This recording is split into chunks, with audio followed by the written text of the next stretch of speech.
Leaky faucets can be frustrating, but there is an easy way to fix things without calling a plumber. Here's how I'd rate installing a new faucet on the DIY scale. I'm here to show you how to take on this DIY, but remember, if this project is over your head, you can always hire a guy.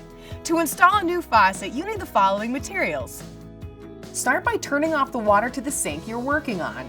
Then, use a wrench to disconnect the supply lines from the faucet. To remove the faucet, loosen the screws underneath the sink and pull the faucet out. Now you're ready for install.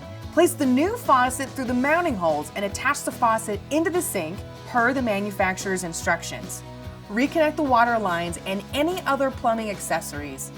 Finish the install by making sure all the parts in the faucet are securely in place. Did you find out if you need to DIY or hire a guy? Let's look at how I'd rank this project on the DIY scale. Make sure to subscribe to the Home Advisor YouTube channel for more videos and tips on whether you should DIY or hire a guy.